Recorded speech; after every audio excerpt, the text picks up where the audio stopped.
Sebagai makhluk sosial, manusia membutuhkan interaksi dengan orang lain. Karena setiap manusia pasti membutuhkan manusia yang lain dalam memenuhi kebutuhan sehari-hari.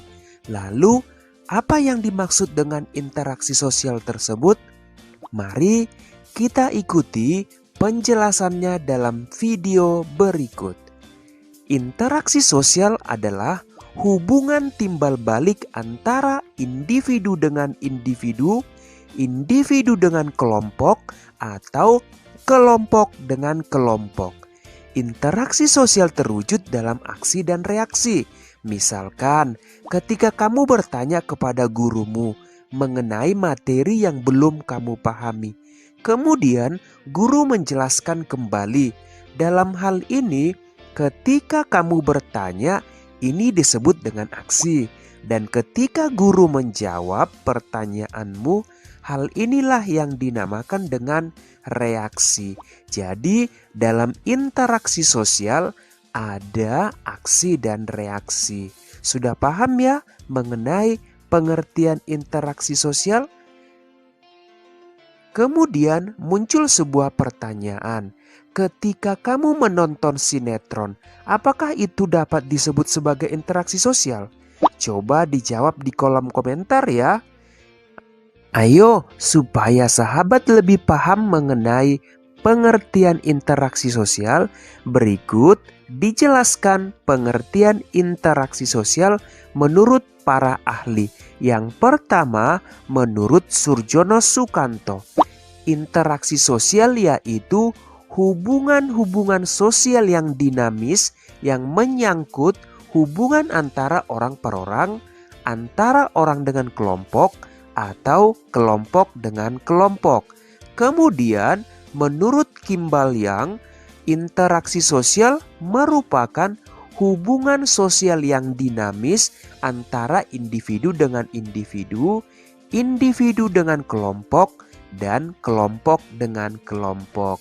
Ya, dari beberapa pengertian interaksi sosial tersebut, tentunya kita dapat menyimpulkan apa saja yang menjadi ciri-ciri interaksi sosial. Dari pengertian tersebut, berikut ciri-ciri interaksi sosial. Yang pertama, pelakunya lebih dari satu orang. Misalkan, kamu dengan teman kamu berbicara. Itu artinya pelakunya lebih dari satu orang. Karena ketika kamu dengan teman kamu berbicara, itu termasuk kepada interaksi sosial. Kemudian yang kedua, adanya komunikasi, baik secara lisan maupun menggunakan bahasa tubuh. Begitu ya mengenai ciri yang kedua. Ciri yang ketiga, ada dimensi waktu. Bisa berupa masa lampau, masa kini, dan masa mendatang.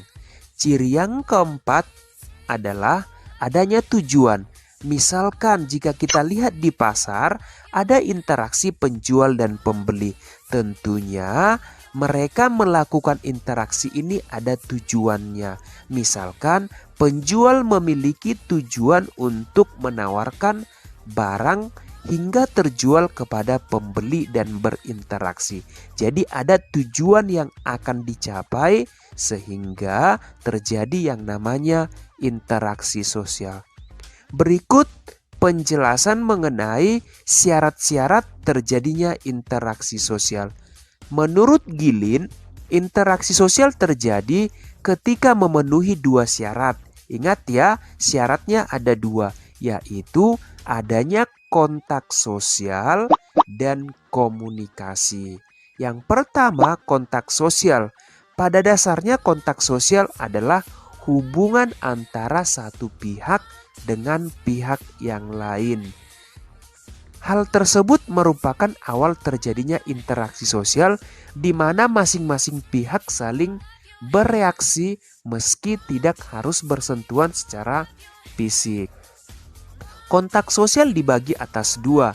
Yang pertama adalah kontak sosial langsung atau kontak sosial primer, merupakan hubungan timbal balik antara individu atau antar kelompok yang terjadi secara fisik.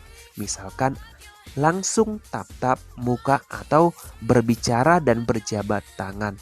Ini artinya adalah kontak sosial langsung. Kemudian kontak sosial yang kedua adalah kontak sosial tidak langsung.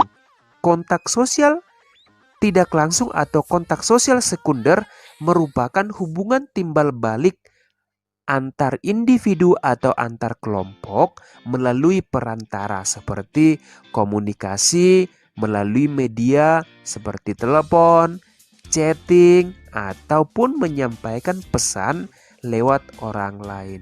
Begitu ya mengenai kontak sosial. Yang kedua, syarat terjadinya interaksi sosial adalah adanya komunikasi. Jika kontak sosial adalah suatu cara berinteraksi sosial, maka komunikasi adalah suatu proses penyampaian dan penerimaan pesan yang berupa ide dan gagasan dari satu pihak kepada pihak lain agar terjadi upaya saling mempengaruhi antara keduanya. Komunikasi dibagi menjadi dua. Ada komunikasi verbal dan komunikasi nonverbal.